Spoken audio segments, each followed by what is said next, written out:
말씀은 정말 많이 들었는데 내가 그래서 뭘 해야 될지에 대한 이런 방향성이 안 잡히시는 선생님들도 굉장히 많으실 거예요. 그리고 계속 듣다 보면 되게 막 혼란이 오는 경우들도 많고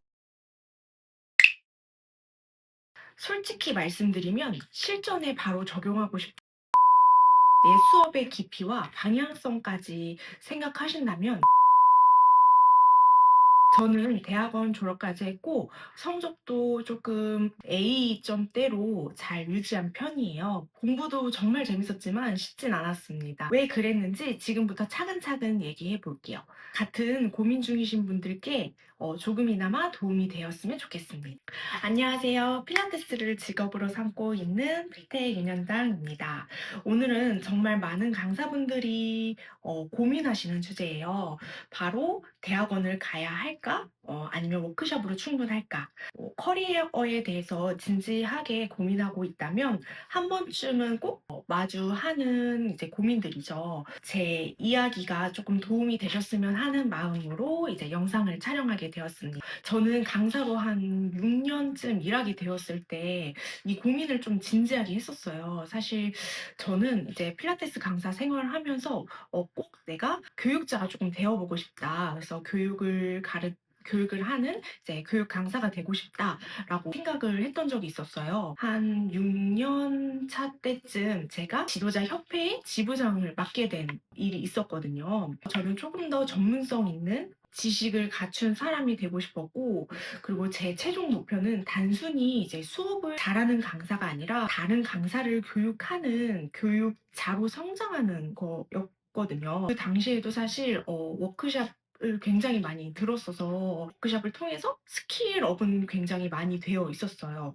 그리고 재등록도 좋았고 입소문도 꽤 났었어서 점점 어려운 질환을 가진 이제 회원님들이 저를 찾아주시기 시작하더라고요. 그분들한테 정말 정확하고 신뢰 있는 수업을 제공해야 된다는 사명감도 조금 생기고 주 문제가 확고해지면서 대학원을 진학을 해야겠다라는 생각이 조금 들더라고요. 단순한 티칭이 아니라 운동이랑 몸에 대해서 더 체계적인 이론과 몸에 대한 더 깊은 이해가 필요하겠다 싶어서 대학원을 선택하게 되었습니다. 이제 다들 대학원을 이제 진학을 고민하실 때 현실적인 부분들을 많이 고민을 하시죠. 비용이랑 시간 뭐 이런 것들요. 그래서 제가 좀 차근차근 설명을 해드리면 이제 일을 하면서 이제 대학원을 다닐 수 있는지를 굉장히 많이 물어보세요.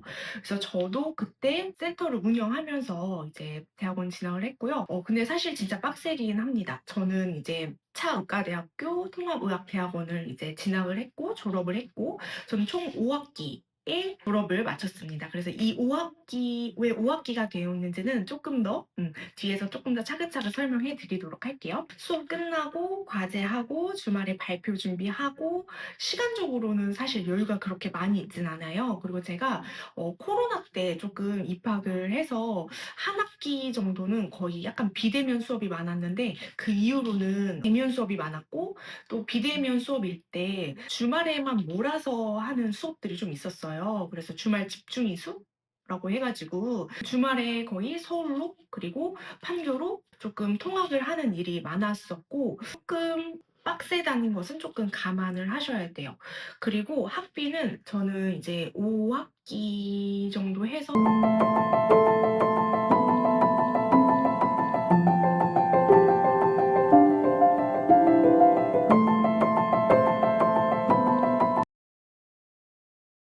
3천만 원 조금 더 넘었던 것 같아요. 그래서 이게 지금은 조금 올랐을 수도 있을 것 같아요. 그리고 박사로 넘어가게 되면 사실 한 8,900 거의 1,000만 원 정도 한 학기당 이제 생각하셔야 될 것 같더라고요. 그래서 이거는 솔직히 학비는 조금 저는 부담이 될 수 있다고는 이제 생각이 들어요. 그래서 이 부분 또한 대학원 진학에 고려해야 될 부분으로 계획을 한번 짜보시면 좋겠습니다. 그리고 대학원 분위기는 어떤가요? 라고 이제 많이들 물어보시는데 통합의학대학원이었는데 운동치료, 식품 영양, 통합의학, 메디컬 필라테스 요렇게 4 가지 있었는데 보통 제가 주로 만났던 선생님들이 물리치료사 선생님들 정말 많으셨고요. 만성적인 질환을 다루는 직업군에 있는 선생님들 되게 많으셨어요. 그래서 좀 하이엔드 에스테틱 브랜드에 있는 선생님들, 그리고 뭔가 수기 치료하시는 선생님들도 되게 많으셨고 필라테스 강사님들도 되게 많으셨어요. 운동 센터를 운영하시는 선생님들도 되게 많았고요.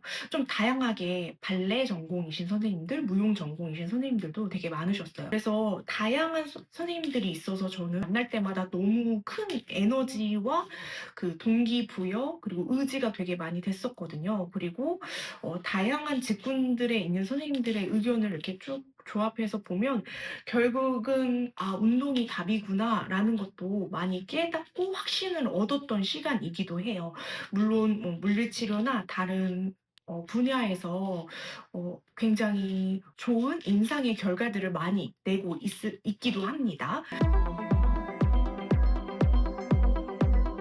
페이부 실습하는 과정이 있었는데 저는 '저분이 교수님인가?' 했는데 그게 아니라 그냥 따로 그냥 공부를 많이 하셨던 분들이시더라고요. 그래서 어 막 근육도 이제 저희가 해부하게 되면 사실 그 근육이라든지 근막이라든지 뭔가 지방층이 쪼끔 구분이 안 될 때가 있어요. 그래서 그 부분들도 되게 착착 잘 짚어 내시더라고요. 그래서 되게 '아 되게 수준이 다들 높으시구나.' 하면서 제가 조금 더 열심히 해야겠다라는 이런 동기부여, 자극을 받았던 적도 있습니다. 입학 스펙은 요렇고요. 그러니까 운동 치료 기반의 이론들이 필라테스와 연결되어 있어서 이해되는 순간들도 많았고 수업에 좀 새로운 시선을 줄 수 있어서 저는 너무 좋았거든요. 학점도 되게 잘 유지하고 있었을 때여서 그만큼 제 수업에 대한 기준이랑 철학들을 좀 다듬을 수 있었던 시간이었던 것 같아요. 하지만 동시에 이제 대학원이라는 거는 조금 연구의 느낌도 강한 좀 과정들이에요. 어쨌든 학문이기 때문에. 그래서 '이걸 당장 수업에 어떻게 적용하지?'라는 부분에서는 조금 거리가 있었던 것도 사실입니다. 어쨌든 대학원을 졸업을 하려면 사실 제일 중요한 논문, 그래서 이게 진짜 제일 어려웠었던 것 같아요. 입학과 동시에 졸업이 목표가 되는 부분이 있다 보니 이렇게 조금 자연스럽게 좀 질문도 조금 줄어드는 때가 오긴 오더라고요. 그래서 조금 그때 당시에는 과정보다는 조금 결과가 조금 더 중심이 되는 순간들이 좀 있었고 지금 돌아보면은 조금 아쉬웠던 순간들이죠. 그래서 제가 처음에 5 학기를 이제 마치고 이제 졸업을 했다고 말씀을 드렸는데 저는 이제 논문은 작성하지 않았고요. 그 대신 이제 1 학기 수업을 더 진행을 했고 사실 시도를 안 했던 건 아닌데 정말 많은 고민과 고뇌 끝에 이제 교수님이랑도 엄청 많이 이제 커뮤니케이션 하면서 내렸던 결론이에요. 그래서 사실 논문을 쓰고 조기 졸업을 하고 싶었지만 저는 그렇게 하지는 못했습니다. 그래서 쪼끔 대학원과 선생님들이 고민하시는 워크샵에 대해서 쪼끔 장단점을 좀 비교해 드리자면 대학원의 장점은 쪼끔 깊이 있는 이론, 나만의 수업의 철학을 좀 정립할 수 있다. 그리고 3번째는 브랜딩과 전문성을 쪼끔 갖추기 쉽다. 그리고 대신 단점은 이제 시간적, 금전적 부담이 있을 수 있다. 2번째 실전 적용까지 거리감이 꽤 있을 수 있고 3번째 논문 스트레스와 그 또 방향성이 없으면 쪼끔 힘들 수 있다는 점이 있고요. 워크샵 같이 세미나 같은 이런 부분들에 대해서는 바로 수업에 적용이 가능하고 다양한 스타일과 케이스를 경험할 수 있다는 부분에선 정말 장점인 것 같아요. 그리고 되게 단시간 안에 키스를 이제 수업을 들을 수 있다는 거 그건 정말 큰 장점이고 유연하고 비용 부담이 적은 것도 진짜 제일 큰 장점인 것 같아요. 그 대신 이제 단점이라 하면은 깊이 있는 이제 학문으로 이어지지가 않고 이것도 방향성이 없다 보면은 그러니까 좀 정리가 안 되는 부분들이 좀 있죠. 그러니까 워크숍은 정말 많이 들었는데 내가 그래서 뭘 해야 될지에 대한 이런 방향성이 안 잡히는 선생님들도 굉장히 많으실 거예요. 그리고 계속 듣다 보면 되게 막 혼란이 오는 경우들도 많고 근데 이거는 대학원 수업도 쪼끔 마찬가지긴 해요. 그래서 제가 대학원 수업도 실전 적용까지 좀 거리가 큰 이유가 딱 이 부분이에요. 좀 크다고 생각하거든요. 그래서 저는요, 결론은 두 가지 모두 경험을 해 보실 수 있으면 너무 좋겠지만 당장 수업에 조금 써먹을 어떤 교육들이 좀 필요하다 싶으시면 워크샵, 그리고 또 내 수업의 방향성과 커리어 또는 철학을 좀 확장하고 싶으시다면 대학원이 조금 더 맞으실 것 같고, 그리고 제일 중요한 거는 저는 어떤 강사가 되고 싶은지, 그리고 내가 불안한 지점이 어디인지 명확하게 아는 게 진짜 중요하다고 생각을 해요. 지금 고민을 하고 계신다면 이미 정말 많이 성장하고 계신 거라고 생각을 하고 있거든요. 어쨌든 고민을 한다는 것 자체는 그냥 시간을 흘러보내지 않는다는 뜻이기도 하니까 궁금한 점이나 고민은 댓글에 남겨주시면 같이 나누면 좋을 것 같아요. 오늘 저는 영상 여기까지 하도록 하겠습니다.